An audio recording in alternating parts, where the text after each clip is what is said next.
Kita semua menyimpan dalam memori kartun-kartun yang mendefinisikan masa kecil kita. Kita mengikuti perjalanan mereka, menaruh kasih pada beberapa karakter, meneteskan air mata, dan yang terutama berhenti mengikuti episode-episode terakhir mereka. Berapa banyak animasi klasik yang tidak pernah kamu ketahui bagaimana akhirnya? Hari ini kita akan mengembalikan waktu yang hilang itu dan mengungkap akhir dari cerita-cerita ini. Tom and Jerry dan seluruh kawanan. Tom and Jerry, Sylvester dan Tweety, Roadrunner dan Coyote.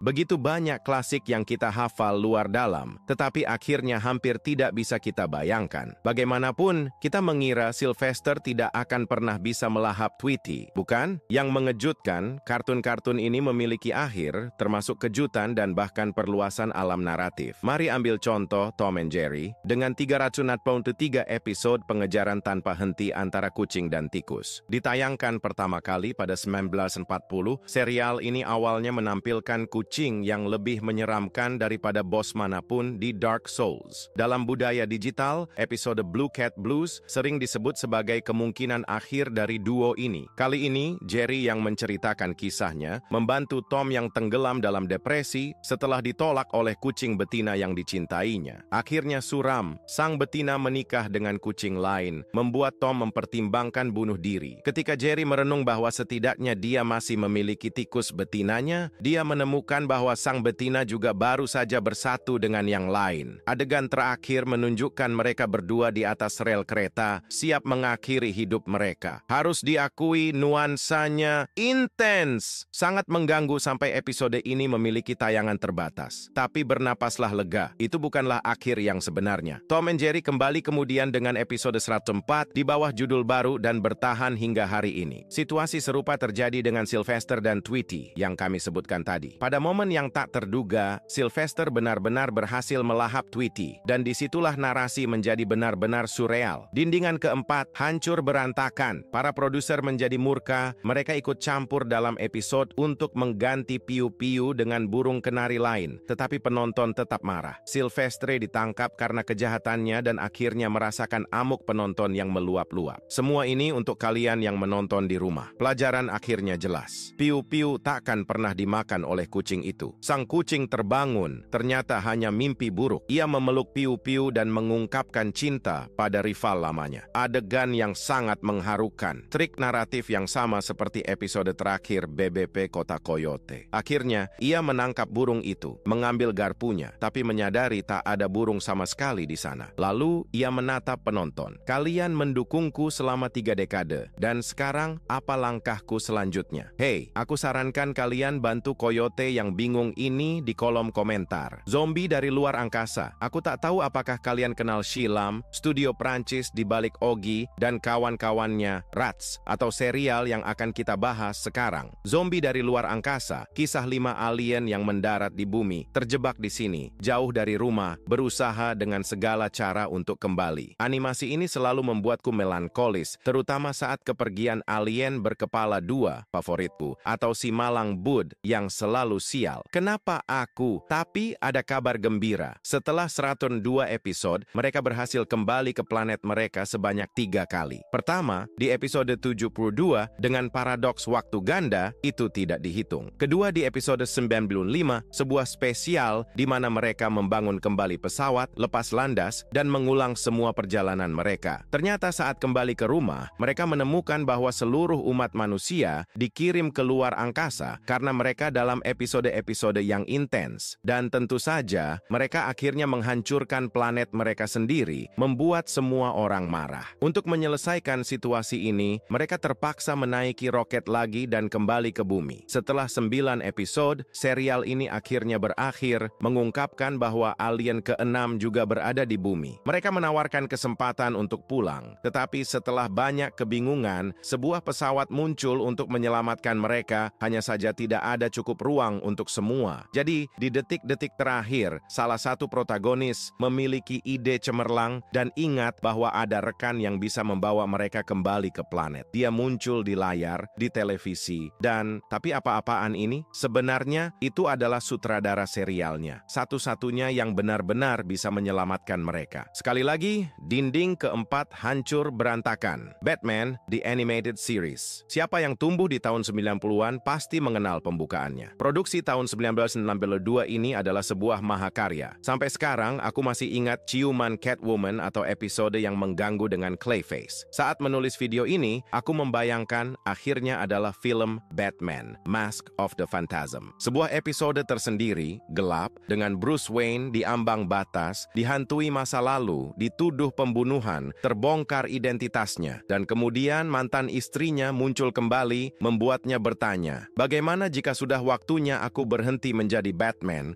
untuk mencoba menjadi hanya seorang pria yang bahagia, tapi tidak ada yang sesederhana itu. Jadi, setelah video ini, tontonlah film itu, kamu akan terpukau. Meskipun begitu, seperti yang kukatakan, itu bukanlah benar-benar akhir dari Batman. Serial ini berlanjut, memperkenalkan karakter-karakter baru seperti Robin dan Batgirl. Bahkan, kita menyaksikan kematiannya, bukti bahwa serial ini tidak takut melukai perasaan anak-anak. Sedikit demi sedikit Batman akan memudar dan babak terakhir yang sesungguhnya bahkan tidak akan disaksikan. Ini akan menjadi pelarian ke Paris, sementara Batgirl dan Catwoman memberlakukan hukum di jalanan. Narasi akan melompat 3 tahun ke depan, melanjutkan petualangan sang ksatria kegelapan hingga mencapai klimaks dalam Batman Beyond, di mana Bruce Wayne hanyalah seorang lelaki tua yang mencari penerus untuk jubahnya. Namun, masih ada Justice League penuh dengan paradoks temporal dan realitas alternatif. Seorang Batman dari masa lalu yang berhadapan dengan versi masa depannya, serta pertarungan dan ciuman dengan Wonder Woman. Code Lyoko. Jika Batman adalah ikon tahun 90-an, Code Lyoko tak diragukan lagi adalah kartun emblematik tahun 2000-an, terpilih dalam survei sebagai animasi terbaik yang ditayangkan oleh Kanal J. Ya, grafis 3D-nya tidak menua dengan baik, dan poni mereka, ya, seperti landasan pacu pesawat. Tapi ini adalah produksi asli Prancis, dengan narasi yang mengejutkan padat dan basis penggemar yang masih bergairah. Alurnya mengikuti 4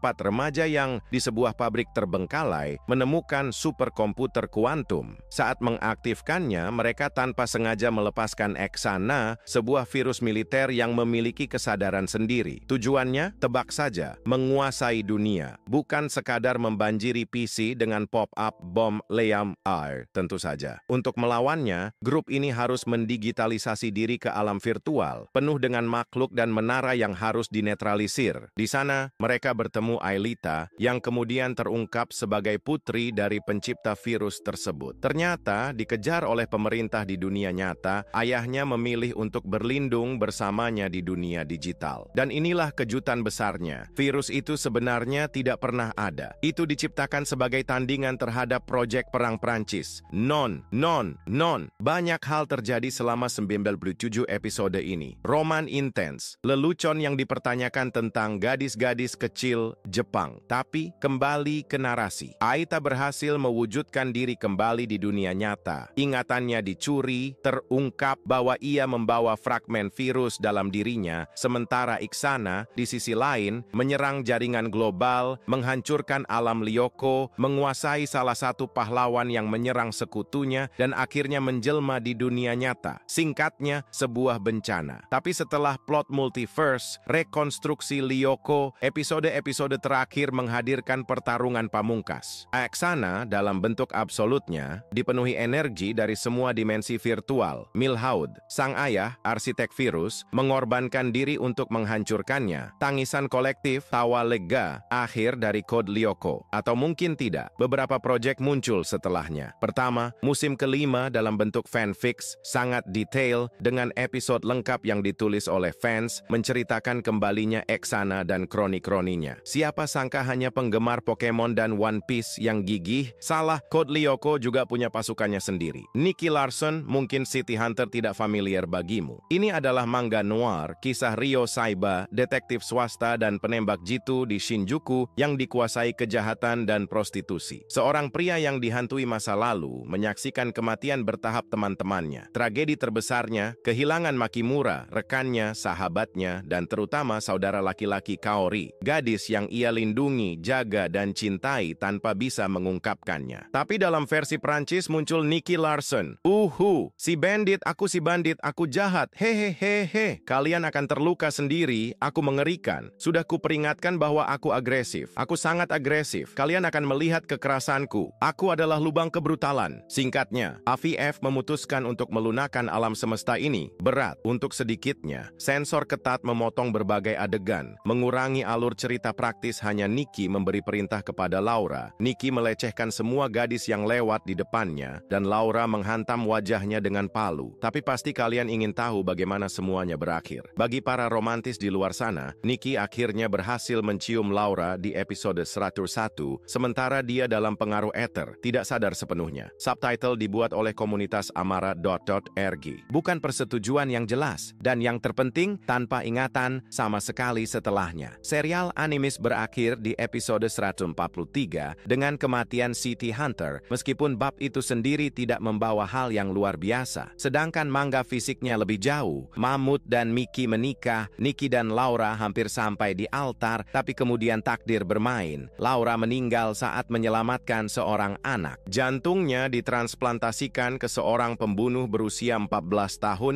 yang mencoba mengakhiri hidupnya. Suasana lelucon, puff. Tiba-tiba situasi menjadi rumit. Laura dan remaja itu mulai berbagi tubuh yang sama dengan dua pikiran berbeda, menciptakan situasi yang lucu. Tapi itu sudah cerita lain, awal dari Angel Hearts, sequel alternatif dari Alam Semesta Nicky Larson. Penulis di sini berbeda, Remy Sans Famille, sebuah karya yang meninggalkan bekas. Remy Sans Famille adalah manga tentang keputusasaan mutlak. Berlatar di Prancis, menceritakan kehidupan seorang anak lelaki yang mengalami hari yang kacau. Mengetahui bahwa dia diadopsi, orang tuanya tidak bisa lagi menafkahinya dan menjualnya, memaksanya hidup sebagai tunawisma, tampil di jalanan dengan hewan hari demi hari. Aku melewatkan hari yang luar biasa. Dalam petualangannya, dua anjing setianya akan diserang oleh serigala, monyetnya akan kelelahan, dan Vitalis yang tua, sahabat besarnya, akan kehilangan nyawa mencoba melindunginya dari kedinginan. Seru banget kan? Dan coba tebak, semua berakhir baik. Remy menemukan ibu kandungnya, yang kebetulan sangat kaya, bertemu kembali dengan ibu angkatnya dari awal, yang akan tinggal bersama mereka. Bahkan Matias kecil mendapat keluarga baru. Tapi, meski begitu, dia memilih meninggalkan kenyamanan dan melanjutkan perjalanannya. Keputusan yang bagus, bukan? 10 tahun kemudian, kita bertemu dengannya yang sudah lulus sebagai pengacara, Mary Alice. Luar biasa, anjing pertamanya dan monyet barunya masih hidup. Singkatnya, akhir yang bahagia. Gimana, suka dengan cerita-cerita ini? Kami berencana membuat bagian kedua segera, jadi tinggalkan di komentar animasi atau seri apa yang ingin kalian lihat di episode berikutnya. Senang sekali membuat video ini dengan Johan yang menyelami semua seri untuk membantuku. Terima kasih banyak untuknya. Jangan ragu untuk mendaftar dan menonton video harian berikutnya. Siapa tahu kamu menemukan kembali kartun masa kecilmu yang terlupakan dan sekarang bisa menontonnya sampai akhir. Dan tentu saja, jangan lupa untuk memberikan like yang simbolis. Follow di Twitter juga bagian dari ritual ini. Kamu sudah tahu rutinitasnya. Terima kasih sepenuh hati untuk semua yang telah menemani perjalanan ini bersamaku. Jadi ayo kita lanjutkan teman-teman. Sampai jumpa lagi.